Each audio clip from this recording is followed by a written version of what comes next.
টানা ১ বছর অপেক্ষার পর আবার বড় মার দর্শন। আমরা ভাইফোঁটার দিনকে বড় মাকে দেখতে গিয়েছিলাম। খুব আহামরি ভিড় পাইনি, জানেন তো। তবে কিছু মানুষের ব্যক্তিগত মতামত শুনে যা মনে হলো, বড় মা নাকি বড় লোকেদের মা। আমি এসব নিয়ে একদমই কথা বলবো না, কোনো কন্ট্রোভার্সি আমি আমার ভিডিওর মধ্যে করব না বা আমি চাইছি না।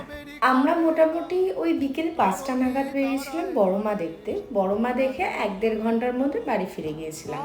আর আমার না খুব ইচ্ছে ছিল বারাসাতের দ্বারকা মন্দিরটা দেখতে যাওয়ার, মানে দ্বারকা থিমের উপর যেই কালী পুজোটা হয়েছে বারাসাতে, আমার সেটা দেখতে যাওয়ার খুব ইচ্ছে ছিল। আর আমার কপালটা এতটাই ভালো যে আমি শুধুমাত্র ওই ঠাকুরের মুখটিই দেখতে পেয়েছি খুব ভালো করে। কারণ কি, ভাইফোঁটার দিন থেকেই রাত ১২টার পর থেকে সমস্ত লাইটিং প্যান্ডেল সব অফ করে দিয়েছিল। আর যথারীতি কোনো ঠাকুর না দেখতে পেয়ে আমাদের খুব মন খারাপ হয়ে গেছিলো। তারপর ভিডিওর লাস্টে আমি আর আমার ভাই এক গাদা বক্তৃতা দিয়ে ভিডিওটা এখানেই শেষ করলাম। দেখা হবে পরের ভিডিওতে।